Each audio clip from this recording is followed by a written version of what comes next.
నమస్కారం గురుగారు. నమస్కారం అమ్మా.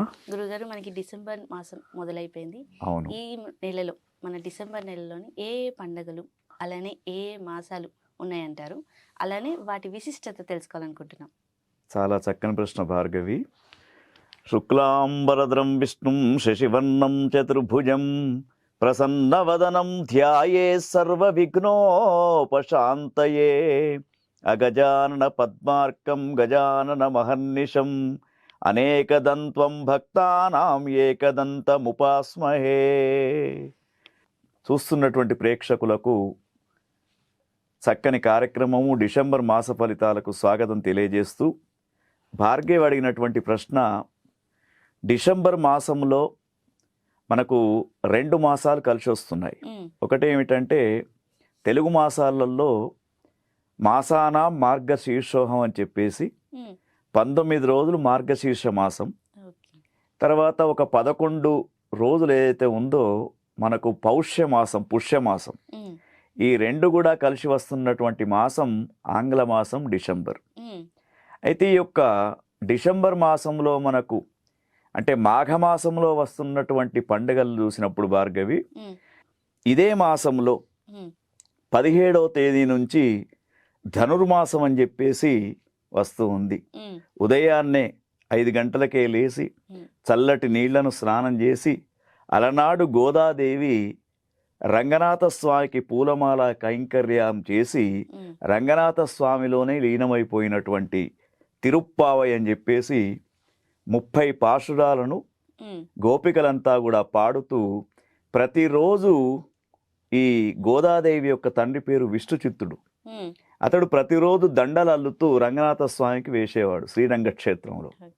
అయితే ప్రతిరోజు ఆ దండను ఈ గోదాదేవి అయితే ఉన్నదో ఆమెకే కోదే అని పేరు.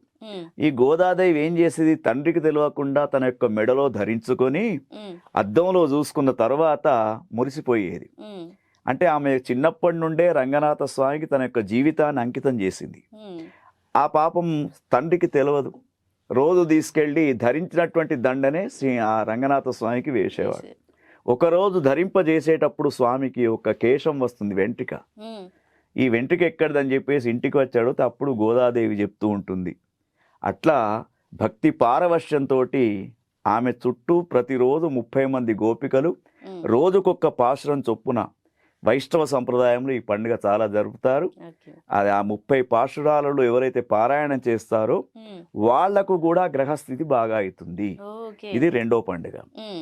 తర్వాత 3వదమ్మ, ఇదే మనకు డిసెంబర్ మాసంలో 30వ తేదీన పశ్యన్నిముష మాత్రేణ కోటి యజ్ఞం ఫలం లభేతు. ఉత్తర ద్వారం గుండా శ్రీరంగము, తిరుమల వైష్ణవ క్షేత్రాలు ఎక్కడెక్కడైతే ఉన్నాయో అక్కడ ఉత్తర ద్వారం గుండా స్వామి దర్శనం చేసుకోవాలి. ఉదయాత్ పూర్వమే 3 కోట్ల మంది, 33 కోట్ల మంది దేవతలు వచ్చి ఉత్తర ద్వారం గుండా దైవ దర్శనం చేసుకునే రోజే 3 కోట్ల దేవతల యొక్క దర్శనం, 3 ఏకాదశి అని చెప్పేసి ఇదొక పర్వం. అయితే ఈ రోజు నాడు దర్శనం చేసుకుంటే ఇప్పుడు ఏవైతే మనకు శని భగవానుడు కానీ, గురుగ్రహం కానీ, రాహుకేతువులు కానీ ఏవైతే అనుకూలంగా లేవో అవన్నిటికి కూడా స్వామి యొక్క మనకు ఆశీర్వచనం అందించబడుతూ ఉంటుంది ఆ రోజు. కాబట్టి ఈ 3 పండుగలు మనకు డిసెంబర్ మాసములో చాలా ముఖ్యమైనటువంటి పండుగలు. మన ప్రేక్షకులంతా కూడా, చూసే వాళ్ళందరికీ కూడా వీటిని తప్పకుండా పాటించండి. గ్రహ లోపాలు ఏవైనా ఉన్నా కూడా కలియుగంలో నామ సంకీర్తనం, దైవ దర్శనం, నదీ స్నానం, ఈ 3 చేస్తే గ్రహదోషాలు కూడా దూరం అయిపోతూ ఉంటాయి. అది మన ప్రేక్షకుల కోసం ప్రత్యేకంగా చెప్తున్నటువంటి ఈ యొక్క ఉపాయం అమ్మా. మన 2025 ఆఖరి నెల డిసెంబర్ నెలలోని ద్వాదశ రాశుల వారికి రాశి ఫలాలు తెలుసుకోవాలనుకుంటే ముందుగా మేషరాశి వారికి ఎలా ఉండబోతుంది ఈ నెల? అవునమ్మా. ఆదిత్యాయ చ సోమాయ మంగళాయ బుధాయ చ గురు శుక్ర శనిభ్యశ్చ రాహవే కేతవే నమః.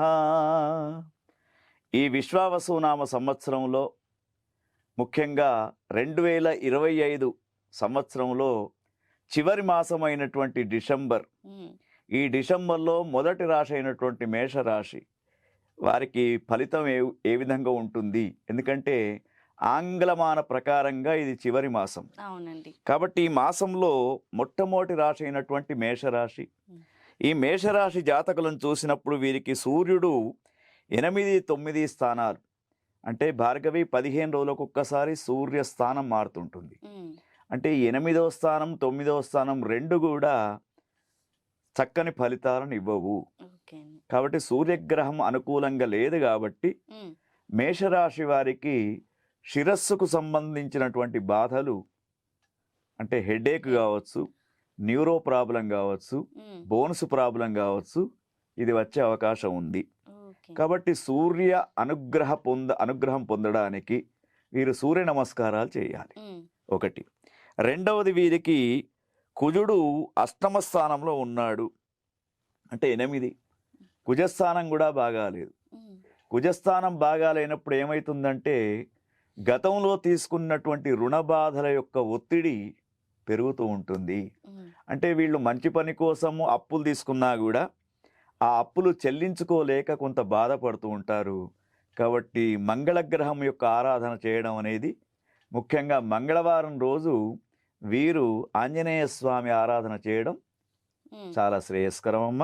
అదేవిధంగా వీరికి మేషరాశి వారికి మరి ఇక బుధుడు ఏదైతే ఉందో అనుకూలంగా ఉన్నాడు, అంటే 8వ స్థానంలో బుధుడు అనుకూలంగా ఉన్నాడు. ఎప్పుడైతే బుధుడు అనుకూలంగా ఉంటాడో, బుధారిష్టేతు సంప్రాప్తే బుధ పూజాంచ కారయేతు బుధ ధ్యానం ప్రవక్ష్యామి బుద్ధి పీడోపశాంతయే.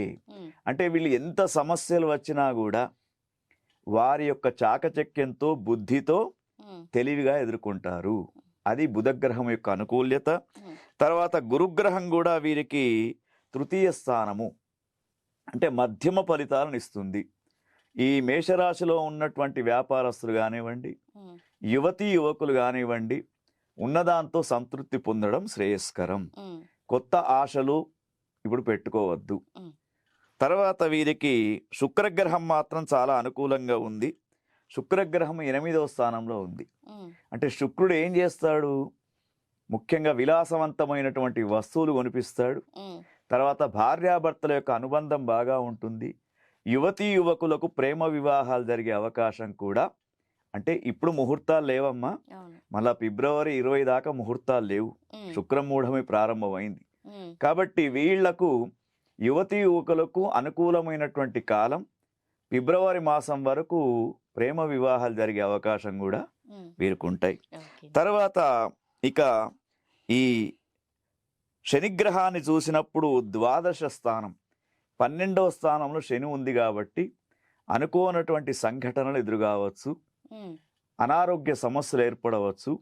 తర్వాత ముఖ్యంగా కొంత అపనిందలు కూడా వీళ్ళపైన వచ్చే అవకాశం ఉంది. ముఖ్యంగా సామూహికమైనటువంటి కార్యక్రమాలలో వీళ్ళు చాలా కట్టుదిట్టంగా ఉండాలి. మాట కూడా తక్కువగా మాట్లాడడం వీరికి మనం చెప్పే ఉపాయం. తర్వాత వీరికి రాహు కేతువులను చూసినప్పుడు రాహు 11వ స్థానంలో అనుకూలంగా ఉన్నాడు. అంటే గత కొద్ది రోజులుగా వీళ్ళకు ఉన్నటువంటి నరదృష్టి పోయింది. కానీ కేతువు మాత్రం వీరికి 5వ స్థానంలో ఉన్నాడు. కాబట్టి అప్పుడప్పుడు వీళ్ళల్లో ఉన్నటువంటి జ్ఞానం అనేది ఉపయోగపడకుండా పోతుంది. ఇది మేషరాశి వాళ్ళకు ఉన్నటువంటి ఫలితం. అందుకే ఒక్కొక్క గ్రహానికి మనం చెప్పుకున్నాం భార్గవి, సూర్యగ్రహానికి సూర్య నమస్కారాలు, సూర్యునికి సంబంధించినటువంటి స్తోత్రాలు, తర్వాత కుజగ్రహానికి ఆంజనేయ స్వామి పూజ, అదే విధంగా గురుగ్రహానికి గురువారం ఇప్పుడు మనం ఏదైతే చెప్పుకున్నామో దత్త జయంతి రోజున దత్తాత్రేయ స్వామి వారి యొక్క దర్శనం వీరికి శ్రేయస్కరం. ఓకే గురుగారు, నిజంగానే మేషరాశి వారికి ఈ నెల ఎలా ఉండబోతుంది, అలానే వారు పాటించవలసిన పరిహారాల గురించి చాలా చక్కగా తెలియజేశారు. ధన్యవాదాలు. నమస్కారం.